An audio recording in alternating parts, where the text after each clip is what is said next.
Olá, nós estamos no segundo estudo da série Creio e Sou Ensinado. O tema de hoje vai ser a influência no mundo. Hoje nós vamos estudar Mateus 5, 13 e 14, onde Jesus diz: vocês são o sal da terra. Ora, se o sal vier a ser insípido, como lhe restaurar o sabor? Para mais nada presta, senão para ser pisado pelos homens. Vocês são a luz do mundo. Não se pode esconder uma cidade situada no alto de um monte, nem se acende uma lamparina para colocá-la debaixo de um cesto, mas num lugar adequado onde ilumina bem todos os que estão na casa. Assim brilhe também a luz de vocês diante dos outros, para que vejam as boas obras que vocês fazem e glorifiquem o Pai de vocês que está nos céus.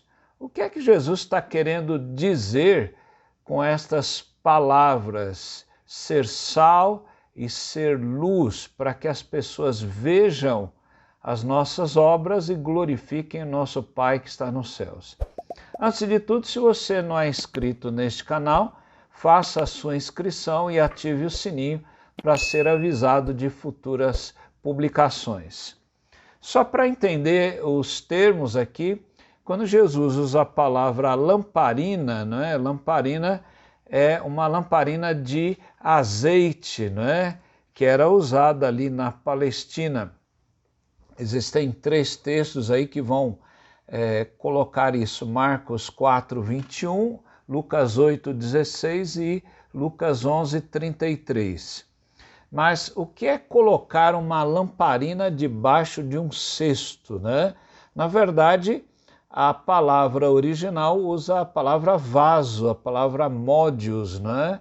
Que era um vaso de medição de grãos que suportava até 9 quilos, não é? Assim que a chave linguística do Novo Testamento vai traduzir, e bem traduzir, desta forma. O que Jesus está querendo dizer? Não é? É que o sal, se ele não é bem usado, ele perde a sua influência, o seu sentido, e se a lamparina não é colocada no lugar certo, ela também não vai iluminar.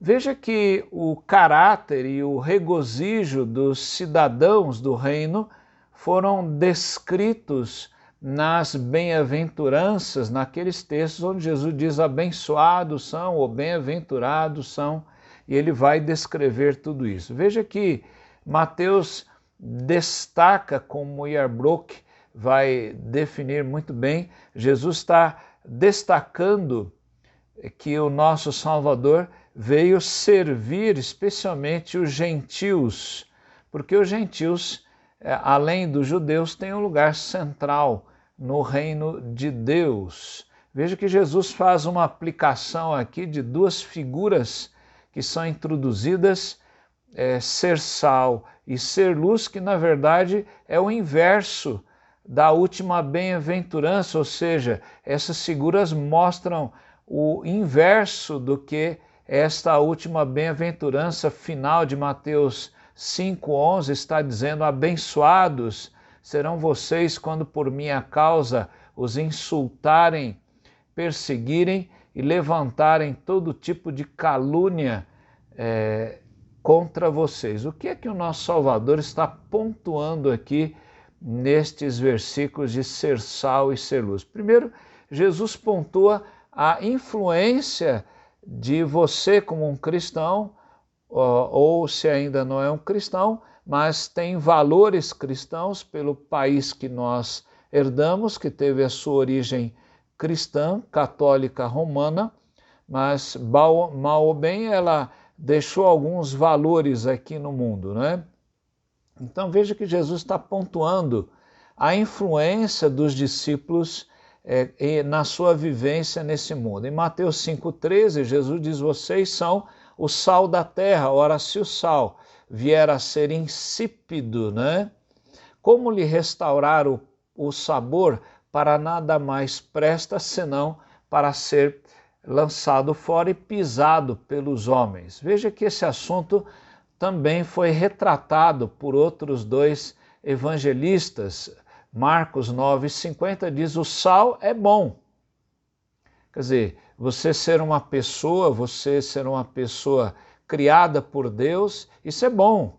Mas ele diz: se o sal vier a se tornar insípido, como lhe restaurar o sabor? Em se a vida da pessoa não influencia o mundo, então ela perde o seu sentido. E veja que Jesus diz: tenham sal em vocês mesmos e paz uns com os outros.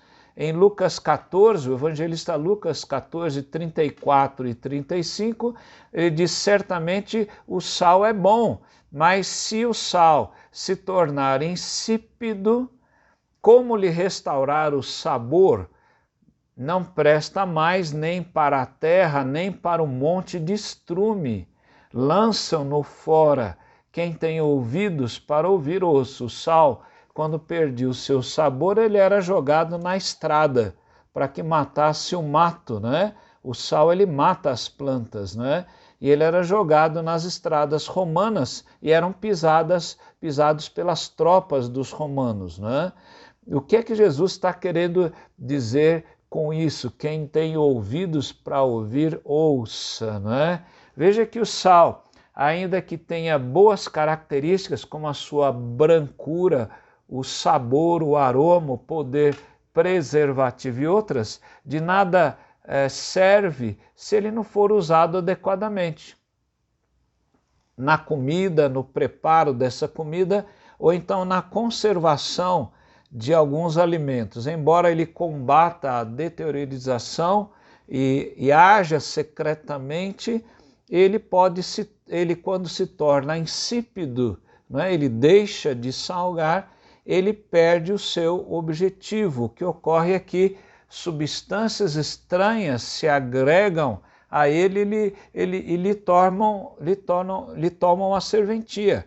E a não ser que ele seja jogado pelos homens lá nas estradas, ele perde o seu sentido, ele só serve então para ser pisado, nada mais que isso. Se o reino de Deus ele não influencia as vidas que estão à nossa volta, seja pela graça de Deus, ou seja pelo amor demonstrado, então ele perde a razão de ser. É isso que Cristo está pontuando, a influência dos discípulos no mundo. Se ele não está salgando, se ele não está influenciando, então o sal perde o seu sentido. Então, qual é o seu sentido neste mundo? Segunda coisa, Jesus mostra a reação dos discípulos, né? Nos versos 13 a 16, ele faz duas afirmações importantíssimas. Os discípulos são o sal da terra, não é? A reação deles, Jesus os coloca numa posição de serem sal da terra, não é? E ele diz que os discípulos deveriam, em segundo lugar, ser a luz do mundo. Ele diz: vocês são a luz do mundo, no verso 14. Não é? No verso 15 ele diz que eles são a luz da casa, luz que ilumina todos que estão na casa. E ele também usa uma outra expressão, uma luz diante dos homens, não é? Assim brilhe a luz de vocês diante dos homens, não é? Como está no verso 16. Veja que os cristãos, por si só, não podem influenciar, a não ser que sejam transformados pelo Espírito do Senhor e pela graça do Senhor. Eles não têm luz própria, como muitos podem até afirmar, mas como Efésios 5:8 diz, eles são a luz do Senhor. Veja que Cristo, sim, ele é a luz do mundo, como Jesus disse: eu sou a luz do mundo.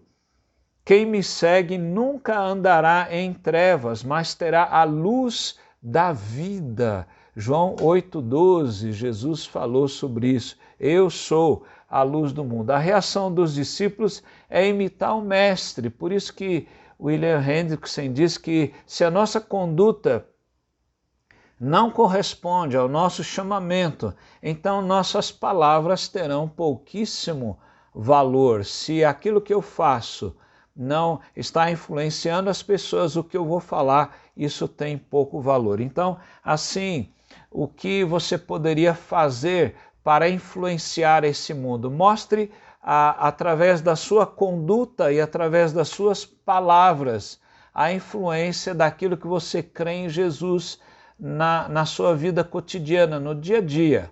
Né? Tenha uma vida de oração, estude a palavra de Deus, tenha um comportamento digno daquele que foi alcançado pelo Evangelho de Cristo. E a segunda pergunta, o que é que pode mudar em sua vida para que isso seja uma realidade? Como é que eu, como cristão, posso influenciar esse mundo? E se eu não sou cristão, como eu posso ser um cristão? Colocando a minha vida ao lado de Jesus, entregando a minha vida ao lado de Jesus. Que Ele abençoe o seu coração, que você entregue o seu coração ao Senhor, que o seu coração seja cativo ao Senhor e que Ele abençoe você e a sua casa. Amém.